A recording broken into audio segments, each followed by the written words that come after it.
Shalom. Shalom. Sekali lagi shalom. Shalom. Puji Tuhan, kasih Tuhan senantiasa menjadi bagian kehidupan kita. Untuk itu, mari kita terus menundukkan hati untuk beribadah kepada Tuhan, menaikkan segala syukur kita untuk kasih-Nya yang tak pernah terbatas. Mari kita menyanyi dari nyanyian pujian ini, hanya dekat Allah.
Hanya anugerah dan berkat-Nya lah kita tetap ada dalam perlindungan Tuhan di kehidupan yang dipercayakannya hingga hari ini, dan semuanya dapat dilalui hanya karena anugerahnya. Untuk itu mari kita muliakan Tuhan Allah kita. Sambil berdiri, mari kita naikkan pujian dan hormat kepadanya. Kita menyanyi dari pujian Mulia Sembah Raja Mulia.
Bapak Ibu Saudara, kita tetap berdiri. Kita bersyukur karena Tuhan mempertemukan kita, saudara-saudara, dalam kasih Tuhan untuk memuji dan meninggikan Dia. Mari kita memuji nama Tuhan. Kita nyanyikan pujian. Pertama, bertemu dengan saudara, kedua, besarkan nama Tuhan secara Bethlehem.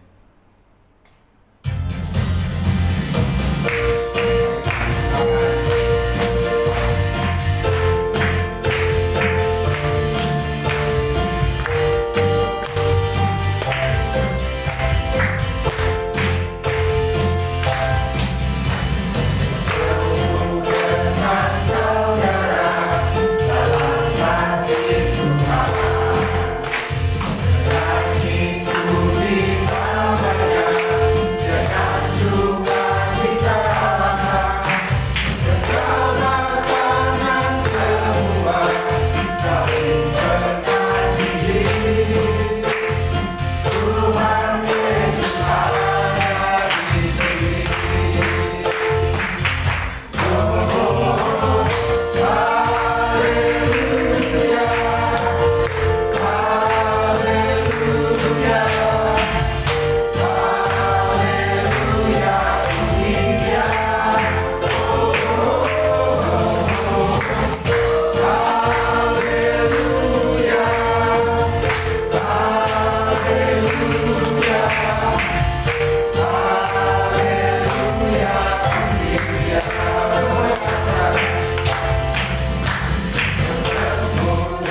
Dia adalah Allah Juru Selamat yang mengampuni dosa umat-Nya.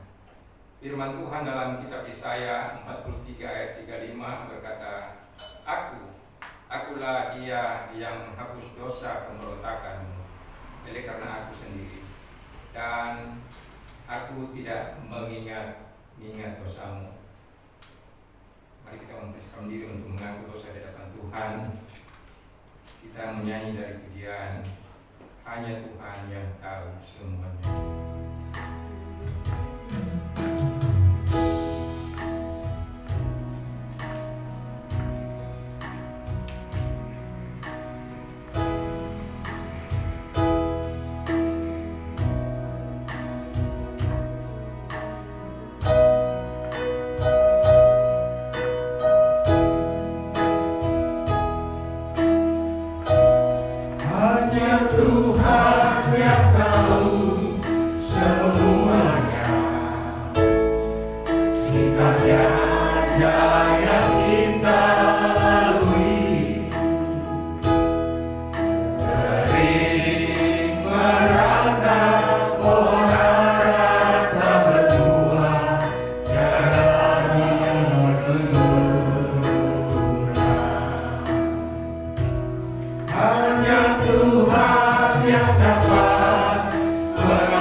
Bapa di surga, kami mengakui tidak ada tersembunyi di hadapan-Mu.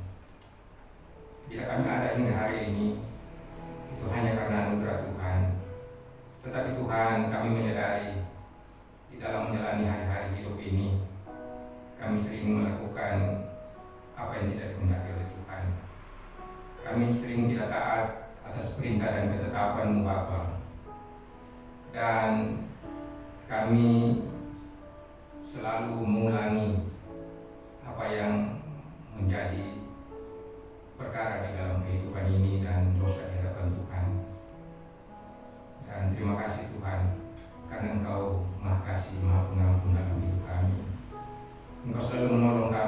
biarkanlah kami jatuh. Engkau tidak membiarkan kami jatuh terus-menerus di dalam hidup ini. Dan biarlah Tuhan, kami mengagumi Engkau bahwa Engkau Allah kami yang tidak ada duanya, tidak tarannya di dalam hidup ini. Terima kasih untuk pengampunan Tuhan di dalam kehidupan kami, sehingga kami hingga hari ini terus dibaharui oleh Tuhan dan selalu dikuduskan di dalam jalan hidup ini. Terima kasih Bapa, di dalam nama Yesus kami berdoa dan bersyukur. Amin. Berita anugerah, saudara-saudara, firman Tuhan di dalam 2 Korintus 5 ayat 21. Dia yang tidak mengenal dosa telah dibuatnya menjadi dosa karena kita, supaya dalam Dia kita dibenarkan oleh Allah. Mari kita sambut berita anugerah ini dengan pujian Kasih Tuhanku Lembut.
Dan Tuhan tolong hamba-Mu ini sangat terbatas Tuhan untuk menyampaikan apa yang menjadi kehendak Tuhan. Biarlah juga Tuhan terus menuntun hamba-Mu ini Tuhan, supaya kebenaran yang daripada Tuhan sungguh-sungguh boleh hamba sampaikan untuk kami semua, dan kami boleh diubahkan Tuhan menjadi pribadi yang sesuai dengan karakter Kristus, pribadi yang boleh menjadi berkat bagi kemuliaan nama Tuhan. Kami menyambut berkat firman Tuhan di siang ini hanya di dalam nama Yesus. Amin.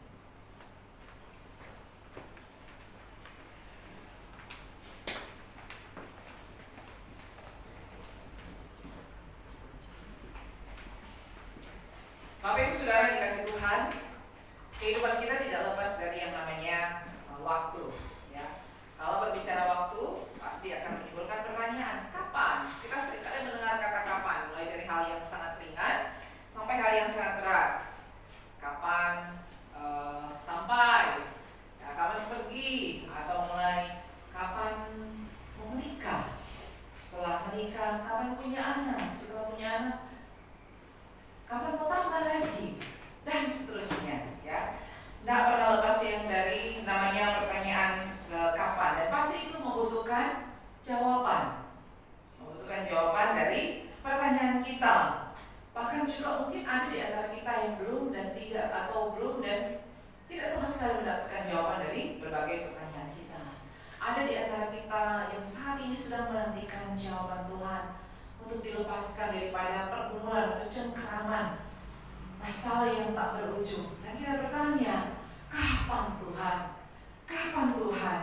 Mungkin saat ini kita sedang ada di dalam cengkeraman, tekanan ekonomi, dan kita terus bertanya kepada Tuhan, kapan Tuhan? Kapan saya akan dilepaskan dari semua ini? Kita mungkin saat ini sedang ada dan terus berharap waktunya Tuhan untuk melepaskan kita daripada tekanan penderitaan karena sakit penyakit. Dan kita pun bertanya, kapan Tuhan? Kapan Tuhan? Berapa lama lagi Tuhan? Dan pertanyaan kita, kapan ini? Pastinya membutuhkan jawaban. Tapi seolah-olah tidak ada jawaban, atau jawabannya begitu lama kita untuk mendapatkannya. Dan kita menjadi tidak sabar. Kita menjadi tidak sabar untuk dilepaskan dari tekanan-tekanan yang ada di dalam kehidupan kita. Yang mungkin sayup-sayup terdengar di dalam kita hanya kata sabar. Sabar. Bagaimana kita bisa sabar ketika kita harus mengantri berjam-jam? Bagaimana kita bisa sabar ketika penyakit kita tidak sembuh-sembuh? Bagaimana kita bisa sabar ketika kita menunggu berjam-jam, tetapi orang yang dinanti tidak kunjung tiba? Bagaimana kita bisa sabar seolah-olah ketika seolah-olah jalan itu tertutup rapat, tidak ada jalan keluar di dalam kehidupan kita? Sehingga kata sabar menjadi satu kata yang sangat-sangat tidak populer di zaman kita sekarang ini. Di zaman yang serba cepat, di zaman yang serba instan segala sesuatunya. Orang membutuhkan kata cepat-cepat. Kata sabar itu menjadi kata yang sangat-sangat tidak populer di zaman kita saat ini. Tapi Bapak Ibu Saudara, saat ini kita mau belajar satu kata ini, yaitu kata sabar. Kata sabar, bukan hanya sabar, tapi tema kita hari ini adalah sabar di dalam kesesakan. Mari kita membaca bagian firman Tuhan yang akan menuntun kita di dalam Roma pasal 12. Kita akan baca Roma pasal 12 ayat yang ke-12. Roma 12 ayat yang ke-12. Bunyinya demikian. Bersukacitalah dalam pengharapan, sabarlah dalam kesesakan, dan bertekunlah dalam doa. Sekali lagi, bersukacitalah dalam pengharapan, sabarlah dalam kesesakan, dan bertekunlah dalam doa. Bapak Ibu Saudara, orang-orang Kristen yang ada di Roma diminta atau disuruh untuk bersabar. Bersabar. Dan mengapa Paulus meminta mereka untuk bersabar? Kenapa Paulus menuliskan kalimat atau kata ini untuk bersabar? Akan bukan cuma orang-orang atau jemaat yang ada di Roma, tapi bagi kita semua juga orang percaya diminta untuk bersabar dalam kesesakan. Paulus meminta kepada mereka, orang-orang atau jemaat yang di Roma, yang mulanya kehidupan mereka adalah orang-orang yang tidak sabaran, orang-orang yang temperamental, orang yang beratasan boleh tidak ada kata sabar dalam kehidupan mereka. Tetapi setelah mereka menjadi orang percaya, Paulus meminta mereka untuk sabar. Sabar terhadap apa? Sabar terhadap kesesakan yang ada di tengah himpitan pergumulan tantangan kehidupan mereka. Ketika mereka menjadi orang percaya, mereka diminta untuk sabar di dalam kesesakan. Nah, kata kesesakan ini adalah satu kesukaran yang sangat-sangat hebat, yang sangat-sangat berat dan tragis, sehingga kadang-kadang membuat orang menjadi depresi ketika orang ada dalam kesesakan. Dan orang yang berada dalam kesesakan ini ingin segera lepas daripada kesesakannya. Bahkan bagi orang-orang rohani, orang-orang percaya, rasanya seperti surga itu disebut dengan doa-doa minta dilepaskan dari kesesakan yang ada. Nah, ini yang diminta untuk dilakukan oleh orang-orang yang ada di Roma. Paulus meminta kepada mereka untuk sabar di tengah penderitaan, kesukaran mereka yang hebat ketika mereka menjadi orang percaya. Untuk bersabar. Walaupun ini sangat sulit, namun Allah memerintahkan lewat Paulus bahwa semua orang percaya harusnya sabar dalam kesesakan. Nah, umumnya orang seringkali memakai kata-kata penghiburan, ya kan? Ketika dalam kesesakan, kata penghiburan sabar ya. Ketika kita melihat, menyaksikan ada sepergumulan dengan orang-orang dengan sabar yang mengalami kesesakan. Tetapi Bapak Ibu Saudara, bukankah kalimat sabar ini tak lebih dari satu kalimat seperti kalimat etis yang bagi kita mungkin tidak menyelesaikan masalah, ya kan? Bagi kita seolah tidak menyelesaikan masalah. Ketika Tuhan berkata sabarlah dalam kesesakan, itu seakan-akan menyatakan kepada kita selamat menikmati kesesakan tersebut, selamat berjuang di tengah kesesakan yang ada. Ini seolah-olah tidak masuk akal secara logika. Orang dalam himpitan, orang di dalam kesukaran yang sangat berat, kok diminta untuk sabar? Ini perintah yang sulit, bahkan mungkin tidak masuk akal secara logika manusia. Nah, Bapak Ibu Saudara, di dalam kehidupan kita itu terdiri dari pikiran, perasaan, dan juga kehendak. Nah, di mana ketiga hal ini saling berhubungan satu dengan yang lainnya. Sabar itu ada di dalam pikiran kita, dalam perasaan kita, dalam emosi kita, yang kemudian berhubungan dengan pikiran dan juga kehendak kita. Jadi ketika ada orang yang menyakiti kita, ketika ada orang yang memfitnah atau memaki kita, bisakah kita sabar? Rasanya tidak, bukan? Apakah pikiran kita tidak terganggu? Pasti terganggu, dan mungkin kita mengambil tindakan, saya balas, ya kan? Harus dibalas nih. Ini perasaan terganggu, membuat pikiran menjadi terganggu, sehingga kadang-kadang kita mengambil tindakan dengan kehendak kita. Jadi betapa sulitnya ketika diminta kepada jemaat di Roma, bahkan kita semua, untuk sabar di dalam kesesakan. Apa maksud dari sabar kesesakan? Dalam kesesakan, sabar dalam kesesakan yaitu kesanggupan kita atau kesanggupan seorang untuk terus-menerus bertahan di dalam keadaan yang sulit sekalipun. Kesanggupan untuk bertahan di dalam keadaan yang sulit sekalipun. Dan dalam kesabaran juga terkandung satu sikap iman bahwa Allah yang memegang kendali di dalam kehidupan kita, di dalam kesulitan kita. Jadi kesabaran yang dimaksud di sini bukan hanya sekedar sabar menanti pasangan hidup, sabar menanti pekerjaan, bukan. Tetapi lebih dalam lagi, yaitu mampu untuk bertahan di dalam keadaan yang paling sulit sekalipun. Itulah sabar di dalam kesesakan. Sesungguhnya saat Tuhan meminta kita untuk bersabar, bukan hanya tentang, Tuhan bukan berbicara hanya tentang bagaimana menunda waktu, bagaimana memperpanjang waktu, tetapi ada nilai rohani yang terkandung di dalamnya. Ada nilai-nilai penting yang terkandung di dalam perintah Tuhan itu untuk sabar di dalam kesesakan. Kesabaran bukanlah menanti dalam keputusasaan, bukan dalam keraguan-raguan, tetapi menanti dengan penuh pengharapan dan penuh keyakinan.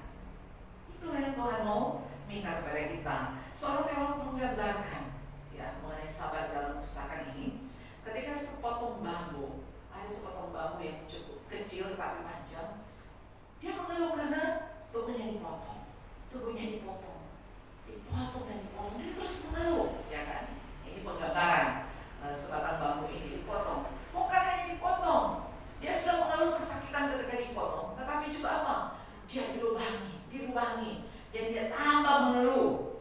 Dan setiap keluhannya tidak diragukan oleh sang pemotong ini, sang pemilik ini. Tapi apa yang terjadi? Ketika dia menyelesaikan pekerjaannya, maka terciptalah satu seruling yang sangat indah dengan bunyi yang sangat luar biasa. Sang pemilik seolah-olah berkata begini, sepotong bambu kecil tanpa lubang, maka hanya akan menjadi bambu yang biasa saja, yang tidak berarti. Tetapi ketika sepotong bambu ini potong dilubangi, maka akan menghasilkan satu seruling yang indah dan menghasilkan bunyi yang sangat luar biasa, memikat jiwa manusia, dan pada akhirnya akan menjadi berkat bagi dunia. Ini luar biasa Bapak Ibu Saudara. Inilah Tuhan maksudkan bahwa kesabaran bukanlah menanti dengan keputusasaan, dengan keraguan, tetapi menanti dengan penuh harapan dalam keyakinan. Ada nilai rohani yang terkandung di dalamnya. Kita semua pastinya ingin terburu-buru, ya kan? Kalau boleh dapat jawaban yang buru-buru, kalau boleh ketika kita minta Tuhan memberikan jawaban, dalam kesesakan tiba-tiba Tuhan lepaskan itu semua, tali yang mengikat kita Tuhan yang menguraikannya. Kita mau terburu-buru Bapak Ibu Saudara, tetapi Tuhan tidak terburu-buru. Tuhan tidak terburu-buru. Tak satu pun di antara kita menyukai penundaan, ya kan? Tak satu pun dari kita mau mengalami sakitnya penderitaan. Dan ini pun yang dialami oleh John Calvin. Di dalam buku John Calvin His Life, William Wilman menggambarkan perkataan daripada Calvin, pergumulan daripada Calvin. Pergumulan melawan sifat burukku yang sangat banyak dan beragam tidaklah sebesar perjuangan mengatasi ketidaksabaranku. Usahaku sepenuhnya sia-sia, namun aku belum berhasil sepenuhnya mengalahkan makhluk ketidaksabaran yang puas tersebut. Ini ungkapan hati daripada John Calvin, bahwa ada banyak sekali sifat buruk yang ada dalam dirinya, tapi satu hal yang dia namakan makhluk puas di dalam dirinya, yaitu ketidaksabaran. Dan ini pasti juga dialami oleh kita semua. Waktu saya persiapkan khotbah ini pun, ya kan, dalam persiapkan khotbah ada tarik ulur silang pendapat dengan salah seorang anak di rumah. Sampai teriak, ini bunda lagi persiapkan khotbah tentang sabar, jangan buat bunda kehilangan kesabaran ini ya. Sedang persiapkan khotbah tentang sabar ini, jangan buat kehilangan sabar. Dan apa yang dijawab oleh anak itu? Ya harus sabar. Ya harus sabar, jangan tidak sabar, harus sabar menghadapi. Karena betul Bapak Ibu Saudara, Calvin menggambarkan bahwa makhluk yang puas dalam dirinya adalah ketidaksabaran. Dan itu bisa berakibat berujung pada hal-hal yang buruk ketika kita tidak bisa menjaga diri kita, ketika kita menjadi tidak sabar. Ada banyak akibat-akibat yang ditimbulkan ketika kita menjadi tidak sabar. Tetapi Bapak Ibu Saudara, kesabaran adalah apa yang Tuhan mau kembangkan di dalam kehidupan kita, dengan diri di dalam diri kita. Ketika Yakobus menasihati jemaat yang ada, bersabarlah saudara-saudara sampai Tuhan datang. Bapak Ibu Saudara, kita harus mengakui dalam setiap kita bahwa menerima kenyataan dari sebagian kita ketika dalam pergumulan, dalam penderitaan, ketika tidak ada kelegaan, ini adalah sangat sulit. Ketika kita terus dihimpit dengan penderitaan pergumulan, ini sangat-sangat sulit. Tetapi firman Tuhan mengingatkan, bersabarlah sampai Tuhan datang, atau sampai waktunya Tuhan. Ini sulit memang Bapak Ibu Saudara, dan kita tidak tahu sampai kapan Tuhan akan datang. Kita tidak pernah tahu. Jadi kita tidak akan pernah tahu sampai kapan penderitaan ini akan terus ada di dalam kehidupan kita. Yang diminta cuma apa? Sabar. Sabar. Siapa yang tidak sabar Bapak Ibu Saudara? Paling juga akan menyebut, coba mau dicoba. Kalau dibilang sabar, kita sulit untuk menerima. Tapi Yakobus pasal 5 ayat 7-10 menggambarkan, mengilustrasikan seperti apa sih kesabaran di dalam kehidupan kita. Dia mengilustrasikan kehidupan dari petani, nabi, dan juga Ayub. Saya akan bacakan di dalam Yakobus pasal 5 ayat 7-10. Bersabar dalam penderitaan. Karena itu saudara-saudara, bersabarlah sampai kedatangan Tuhan. Sesungguhnya petani menantikan hasil yang hujan musim gugur dan hujan musim semi. Kamu juga harus bersabar dan harus meneguhkan hatimu karena kedatangan Tuhan sudah dekat. Saudara-saudara, janganlah kamu bersungut-sungut dan saling mempersalahkan supaya kamu jangan dihukum. Sungguhnya hakim telah berada di ambang pintu. Saudara-saudara, turutilah teladan penderitaan dan kesabaran para nabi yang telah berbicara demi nama Tuhan. Sesungguhnya kami menyebut mereka berbahagia, yaitu mereka yang telah bertekun. Kamu telah mendengar tentang keteguhan Ayub, dan kamu telah tahu apa yang akhirnya disediakan Tuhan baginya, karena Tuhan Maha Penyayang dan penuh belas kasihan. Ada 3 hal yang diilustrasikan oleh Yakobus sebagai bagian seperti apa sih kesabaran itu. Dia menggambarkan dalam kehidupan petani, kehidupan nabi, dan juga Ayub. Yang pertama kita melihat kehidupan petani. Petani itu harus menyiapkan benih, ya kan? Dan menyiapkan benih kemudian menanam. Dan kita bisa memikirkan bagaimana sih kesabaran yang dibutuhkan oleh seorang petani. Dia harus menunggu beberapa bulan, bahkan mungkin kalau dia menanam pohon dia harus menunggu bertahun-tahun untuk memanen tanaman yang sudah dia tanam. Dia menunggu proses yang terjadi, mulai dari perkembangan biji, pertumbuhan tanaman, produksi buah. Dan tidak ada yang bisa dia lakukan di dalam menantikan itu. Yang harus dilakukan hanya apa? Membersihkan, tetap bekerja, membersihkan, melihat jika ada hama dan lain sebagainya. Tapi dia tidak bisa mengendalikan cuaca yang datang, hujan, badai, panas, kering. Dia tidak bisa mengendalikan cuaca yang ada yang akan mempengaruhi panen hasil buah-buahan atau tanaman yang dia tanaman. Dia tidak bisa juga mengendalikan tanah yang ada, benih yang ada. Bagi petani kecil di masa itu, menunggu bisa menjadi sangat sulit. Kenapa? Bisa jadi mungkin keluarganya kelaparan ketika menantikan hasil menunggu. Namun dia harus bersabar. Dan mengapa dia rela menunggu? Yakobus menulis supaya mengatakan bahwa hasilnya bisa menjadi panen yang berharga dan benar-benar layak untuk ditunggu. Dan begitulah kehidupan kita, Bapak Ibu Saudara.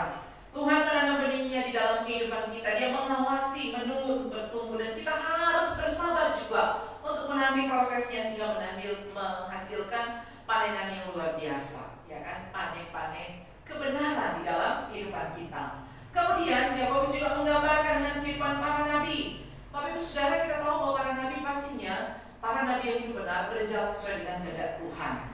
Ya, berjalan dengan kehendak Tuhan. Namun juga dalam kehidupan mereka seringkali menghadapi penderitaan dan pergumulan di dalam kehidupan mereka. Nah, iblis mencoba juga memberitahu di dalam kehidupan kita sebagai orang percaya bahwa orang Kristen yang setia tidak akan mungkin menghadapi penderitaan.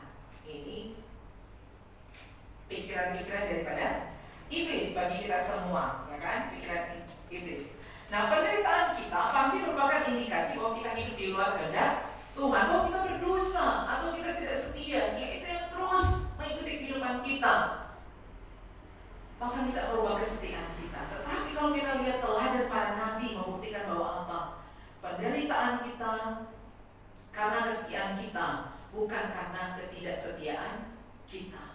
Para nabi dalam kesetiaan mereka pun mengalami penderitaan yang sangat sulit dalam kehidupan mereka, bukan karena ketidaksetiaan mereka. Sehingga Yakobus juga mau mengajarkan kita lewat bagian ini. Kita tidak boleh berpikir bahwa ketaatan akan secara otomatis menghasilkan kemudahan dan kesenangan dalam kehidupan. Ketaatan kita bukan secara otomatis menghasilkan kemudahan dan kesenangan dalam kehidupan kita. Karena lebih sering karena ketaatan kita menghadapi tantangan, pergumulan, tekanan di dalam kehidupan kita. Pribadi kita ingat Yesus Kristus, karena ketaatannya maka itu menuntunnya kepada salib. Nah, hampir semua nabi mengalami penderitaan dan penganiayaan. Elia kita tahu dia dibunuh dan dibenci oleh Ahab dan juga Isabel. Mau membunuhnya, dia lari. Dia harus mengalami kelaparan yang sangat, lari, menjauh, ada di dalam kehidupan kesepian. Tapi kita tahu Tuhan pelihara dia. Amos dituduh melakukan konspirasi. Bahkan kita lihat Yeremia dia dibuang ke dalam sumur dan diancam kelaparan yang luar biasa. Bukan karena ketidaksetiaan mereka, bukan karena ketidaktaatan mereka, tapi karena ketaatan mereka, ketidaksetiaan mereka, karena kesetiaan mereka kepada Tuhan. Mereka harus mengalami ini semua. Dan penulis Ibrani menuliskan bagaimana kehidupan orang-orang yang setia dan taat. Beberapa menghadapi ejekan dan cambuk, sementara yang lain dirantai, dimasukkan ke dalam penjara. Mereka dilempari batu, mereka digergaji menjadi dua, mereka dihukum mati oleh pedang. Mereka pergi dengan kulit domba dan kulit kambing, melarat, dianiaya, diperlakukan dengan buruk. Dunia tidak layak bagi mereka. Mereka mengembara di padang gurun, gua-gua dan lubang tanah. Tetapi mereka semua dipuji karena iman. Namun tidak satupun dari mereka menerima yang telah dijanjikan. Bapak Ibu Saudara, ini luar biasa. Luar biasa penantian dari para nabi-nabi. Tuhan telah merencanakan semua yang lebih baik. Tuhan yang merencanakan sesuatu yang lebih baik bagi mereka. Sehingga kita mungkin bertanya, Tuhan, mengapa seringkali umat harus menghadapi pencobaan dan begitu panjang dan lama penderitaan yang harus dialami? Kapan waktunya Tuhan akan dilepaskan? Jawabannya Bapak Ibu Saudara, agar mereka, hidup mereka dapat membawa atau mendukung pesan yang mereka sampaikan kepada umat Tuhan. Artinya apa? Kesabaran kita saat menderita adalah kesaksian yang luar biasa bagi orang-orang sekitar kehidupan kita. Ketika kita taat dan setia menanggung segala sesuatu dengan sabar, maka itu juga menunjukkan, menyaksikan bahwa kita punya Tuhan yang luar biasa dalam kehidupan kita. Dan ilustrasi yang terakhir itu tentang kehidupan Ayub. Yakobus mengingatkan kesabaran daripada Ayub. Kita tahu kisah bagaimana kehidupan Ayub. Alkitab memberitahu kita bahwa Ayub orang yang jujur, orang yang tidak bercacat, dia takut Tuhan dan dia menjauhi kejahatan. Tetapi bencana menimpa Ayub. Anak-anaknya terbunuh dengan cara yang sangat-sangat sangat-sangat tidak masuk akal sebenarnya. Harta bendanya habis, istrinya bahkan meminta dia untuk menghujat Tuhan. Teman-temannya bahkan memperkatakan dia dengan hal-hal yang bagi Ayub itu sangat-sangat jahat. Bapak Ibu Saudara, melalui semua pencobaan yang Ayub alami, Ayub tidak tahu, Ayub tidak mengerti mengapa ini terjadi. Dia tidak tahu apa yang terjadi di balik layar antara percakapan Tuhan dan juga iblis. Dia tidak pernah tahu. Kalau Ayub sudah tahu, pasti dia bilang, sudah, saya tahu Pak Ayub semua itu Tuhan cuma menguji.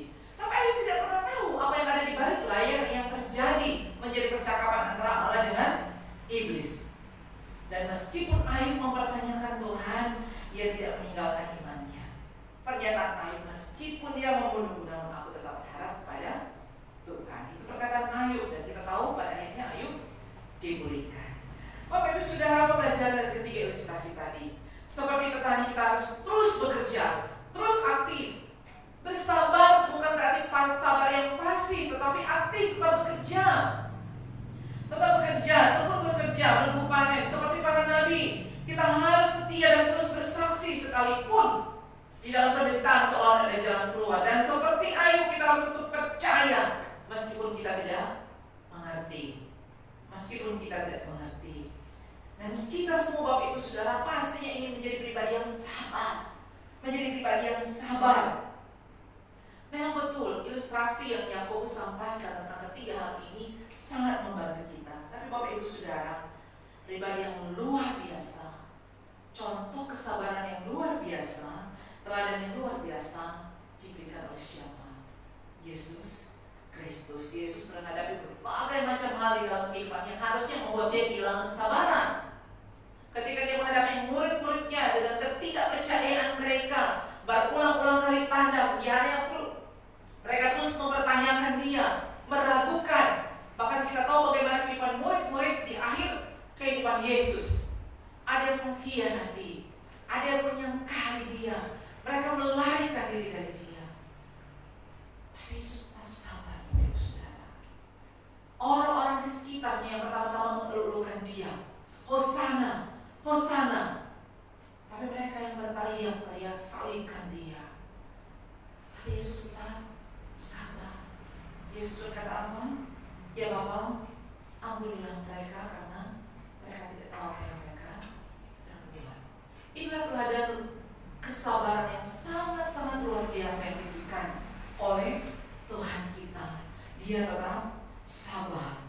Sehingga Bapak Ibu Saudara, bagi kita semua yang masih terus terikat, dan kita mungkin bertanya, Tuhan, saya ingin sabar, tapi saya tidak tahu, saya tidak mampu.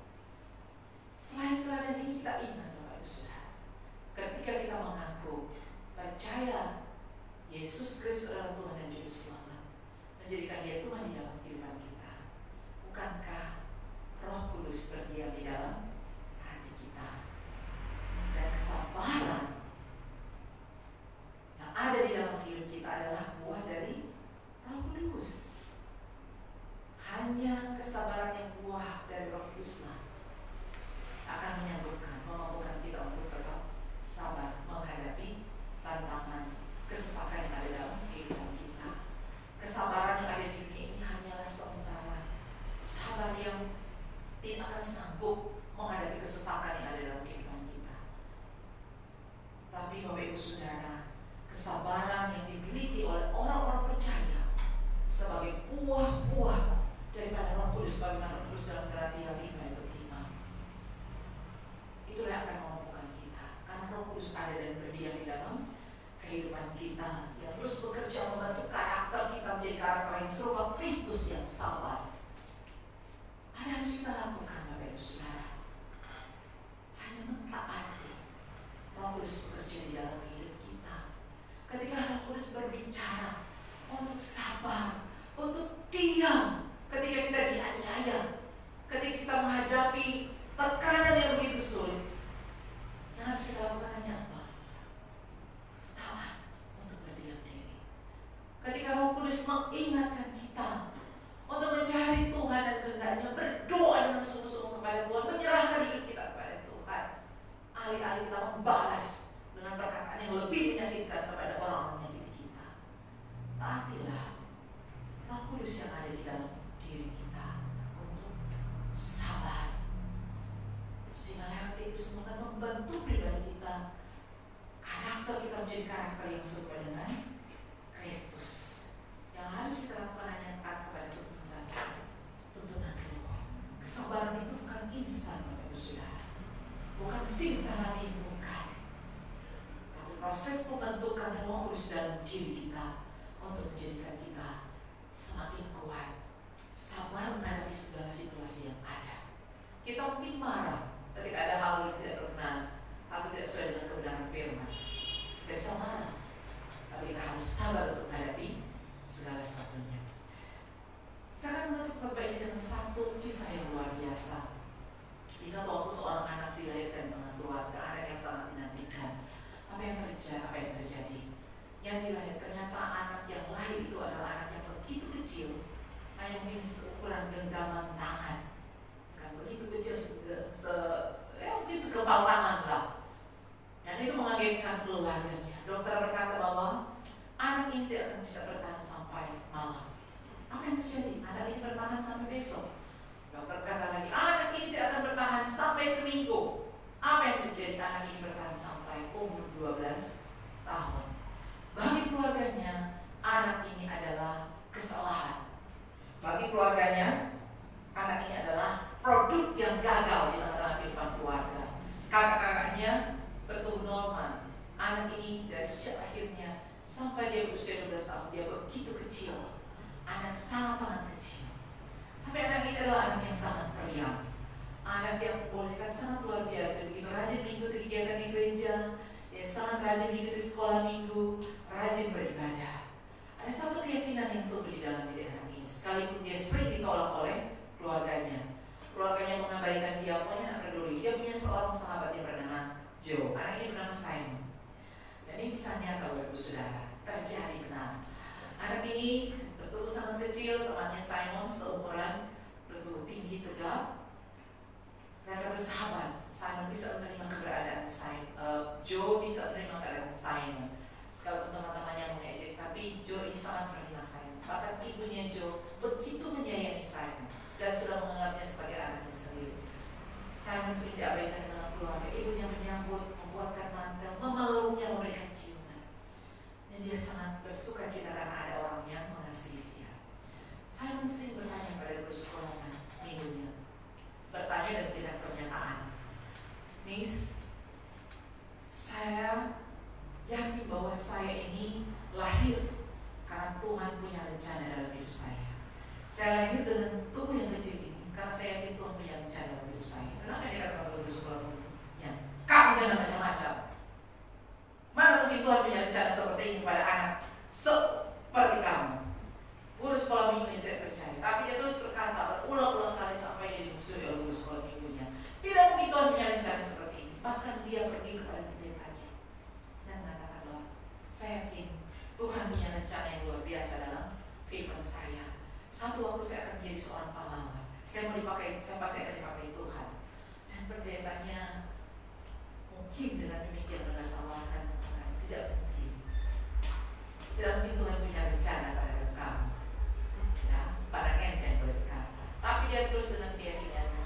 seringkali dia dibully, seringkali dia dianggap enteng, tidak dianggap, tapi dia percaya. Dia mengatakan kepada sahabatnya Job, dia yakin bahwa Tuhan punya rencana di dalam kehidupannya. Walaupun kadang-kadang dia menjadi tidak sabar. Dia curhat kepada temannya Job, kok lama ya jawabannya Tuhan sepertinya. Lama. Satu waktu dia dikurung karena dia menyela percakapan khotbah dari pendeta yang menurut dia tidak sesuai dengan hal yang benar. Dia dikurung, tetapi pada akhirnya diselamatkan oleh Ibu Jo. Dan Ibu Jo berkata, kalau dia mengatakan Tuhan punya rencana dalam hidupnya, itu pasti benar. Imannya lebih besar daripada iman. Nanti kalian akan melihat. Dan benar Bapak Ibu Saudara, satu kali dalam perkembangan anak-anak sekolah minggu, Simon juga ikut bersama-sama, dan dalam kejadian itu bus mengalami kecelakaan. Tapi dengan pertolongan Tuhan dia berhasil menyelamatkan 12 anak. Ya, dengan tubuh mungilnya dia bisa membuka jendela kaca dan mendorong anak-anak untuk keluar dari bus. Ada satu anak yang tertinggal di dalam, ternyata sudah tenggelam. Simon menyelamatkan anak itu, walaupun pada akhirnya kondisinya kita tahu dengan kondisi jantungnya yang lemah, dia di rumah sakit. Dan dia berkata kepada Joe, sahabatnya, sambil menangis bahwa lihat, benarkan apa yang saya katakan. Tuhan punya rencana dalam kehidupan saya, dan rencana Tuhan itu terbukti. Walaupun baru saat ini rencana Tuhan terjawab. Saya menjadi pahlawan Joe. Joe saat itu yang tidak percaya, dia pada akhirnya percaya bahwa Tuhan punya rencana yang indah dan luar biasa di dalam kehidupan setiap orang. Simon selalu mengatakan bahwa dia percaya dia dikirim Tuhan untuk menjadi penyelamat bagi banyak orang. Itu yang selalu dikatakan, dan tidak ada seorang pun yang percaya kepadanya. Bahkan pelayan Tuhan, guru sekolah minggunya, pendetanya tidak percaya. Simon selalu berkata bahwa dia percaya Tuhan memiliki rencana untuk kehidupannya, bahkan juga kehidupan kita semua. Pada akhirnya Job menjadi percaya kepada Tuhan. Bapak Ibu Saudara, sebagai pengikut Kristus, terkadang kita harus menderita berkepanjangan. Kita seringkali salah mengerti di dalam kehidupan kita, bahkan kita seringkali dimanfaatkan oleh orang-orang yang tidak mengerti nilai-nilai kehidupan ini. Tetapi ketika kita dengan sabar menantikan Tuhan, di tengah penganiayaan, di tengah penderitaan, di tengah depresi, di tengah kebosanan, dan berbagai macam kesulitan hidup yang kita hadapi, yang mungkin juga kita tidak sadari bahwa dengan kesabaran kita sedang menuntun seseorang untuk datang kepada Kristus. Bukankah kesabaran merupakan satu bentuk penginjilan tanpa kata-kata yang bisa membawa orang untuk datang kepada Kristus? Dan saya percaya Bapak Ibu Saudara, sikap kita yang sabar menghadapi tekanan, ejekan, sindiran, nyinyiran, cemoohan, ketika kita berdiam diri dengan tenang, dengan teduh, sebagaimana perkataan Paulus kepada Roma, bersukacitalah dalam pengharapan, sabarlah dalam kesabaran, dan bertobatlah dalam kehidupan. Bisa membawa orang melihat Tuhan yang besar di dalam kehidupan kita, walaupun tanpa kata, tapi kesabaran kita akan membawa orang untuk datang kepada Kristus. Tuhan berkati kita dengan firman. Mari kita berdoa. Tuhan, terima kasih untuk kebenaran. Kami sadar Tuhan, kami sering tidak sabar, bahkan kami tidak mampu bersabar. Tuhan, Engkau mengingatkan kami ketika Roh Kudus ada di dalam hidup kami, buah yang dihasilkan adalah kesabaran. Salah satunya adalah kesabaran. Biarlah Roh Kudus terus berkami, bekerja dalam hati kami, membentuk kami sedemikian, sehingga kami mentaati Tuhan, mentaati Engkau Tuhan, untuk sabar di dalam setiap kesesakan. Teguhkanlah firman ini dalam nama Yesus Kristus kami berdoa. Amin.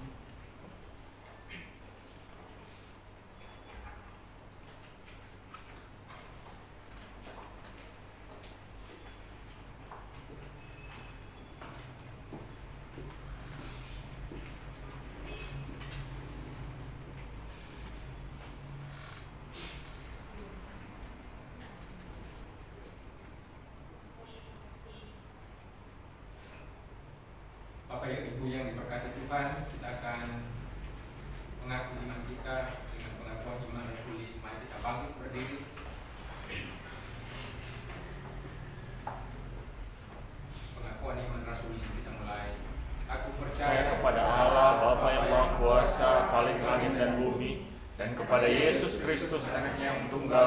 kita, yang dikandung daripada Roh Kudus, lahir dari anak darah Maria, yang menderita sengsara di bawah pemerintahan Pontius Pilatus, disalibkan, mati dan dikuburkan, turun ke dalam kerajaan maut. Pada hari yang ketiga bangkit pula dari antara orang mati, naik ke surga, duduk di sebelah kanan Allah Bapa yang Maha Kuasa, dan akan datang dari sana untuk menghakimi orang yang hidup dan yang mati. Aku percaya kepada Roh Kudus, Gereja yang kudus dan am, persekutuan orang kudus, pengampunan dosa, kebangkitan tubuh dan hidup yang kekal. Amin. Silakan duduk.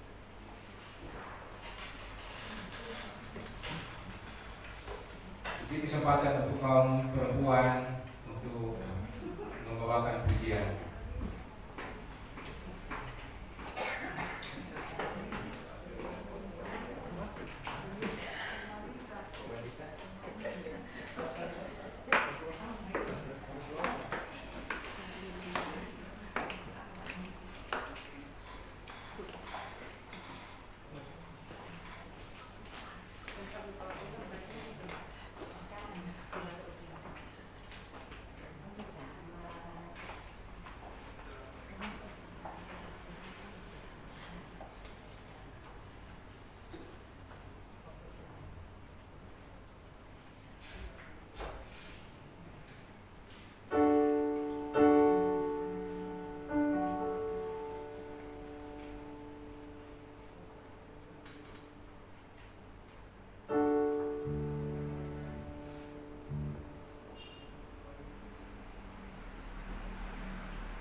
Bapak Ibu jemaat yang dikasihi Tuhan, kita tiba saatnya untuk mempersembahkan persembahan kita untuk kemuliaan nama Tuhan. Untuk mengiringi persembahan ini, mari kita memuji Tuhan dari pujian berlimpah sukacita di hatiku.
Terima kasih Tuhan. Cerapus yang melalui pergumulan jasmani, sakit secara jasmani, kami memohon Tuhan melawat dan berbelas kasih. Ada Charlie yang sementara sakit, dirawat di rumah sakit, kami menyerahkan ke dalam tangan-Mu, berbelas kasihlah bagi dia agar pemulihan bisa terjadi. Kami memohon kepada-Mu. Ada Bapak Yohan yang sakit, kami memohon kepada-Mu Tuhan agar juga menaik pemulihan awal Tuhan. Ada orang tua kami usia lanjut mereka, kami memohon belas kasih Tuhan, kuatkan dan beri pengharapan bagi mereka Tuhan. Ada di antara kami Tuhan yang mengalami pergumulan kelemahan secara fisik karena sakit yang ada, kami memohon belas kasih Tuhan, pulihkan kami semua. Terima kasih Tuhan, kami memohon anugerah dan belas kasih Tuhan, dan kami percaya mujizat masih ada. Tuhan sanggup memulihkan kami semua dan saudara kami yang sakit. Terima kasih Tuhan, dan nyerahkan sepanjang minggu ini biar dapat memberkati di hidup aktivitas kami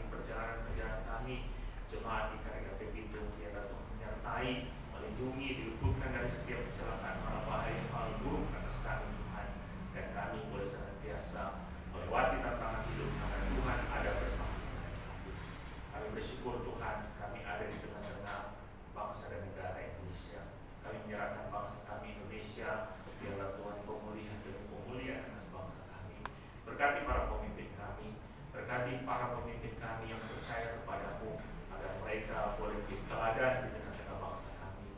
Berkati Presiden, lindungi senantiasa dia dan boleh mengerjakan bagian-bagian untuk kesejahteraan bangsa Indonesia bersama dengan aparatur yang ada Tuhan. Hingga di kota Bitung ini Tuhan, kami serahkan dalam tangan-Mu, wali kota, wakil wali kota, hingga di kelurahan Partai 2 ini, di kelurahan kami tinggal Tuhan. Kami menyerahkan ke dalam tangan-Mu, mereka boleh melaksanakan tugas tanggung jawab dengan sungguh kepada Tuhan. Pandemi ini Tuhan, kami rindu semakin hari semakin berkurang, bahkan berakhir Tuhan. Kami memohon kepada-Mu, bersyukur Tuhan melindungi persekutuan kami, melindungi setiap jemaat kami dari paparan hingga hari ini. Hari ini, hari ke depan, kami juga terus memohon perlindungan dan penyertaan Tuhan. Terima kasih mereka yang masih dirawat, kita terus mengalami pemulihan dan pemulihan. Terpujilah Tuhan. Kami bersyukur kami boleh memberikan persembahan.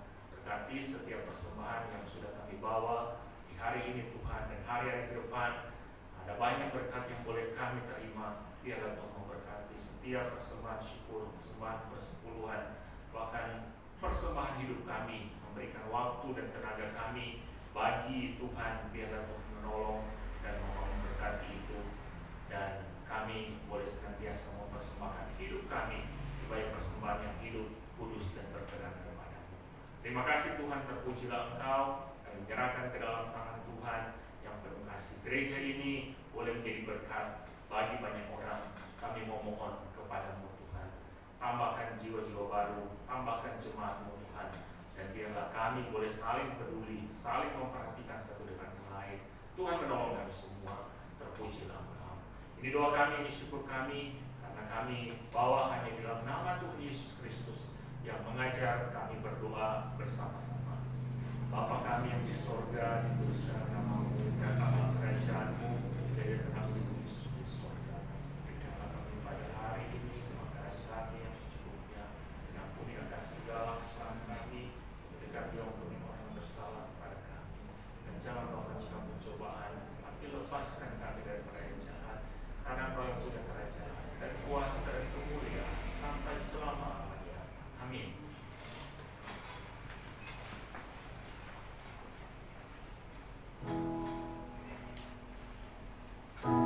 Bapak Ibu diundang berdiri, kita akan mengakhiri pada ini. Kita menyanyi doa solo ini.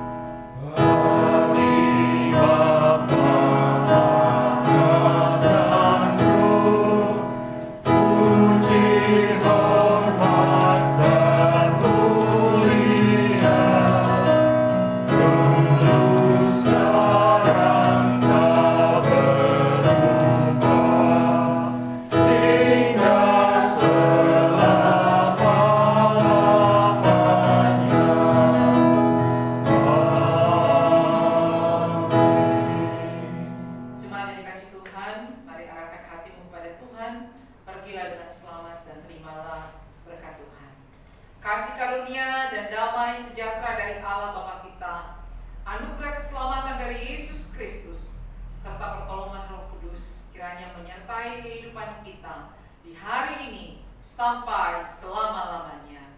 Amin.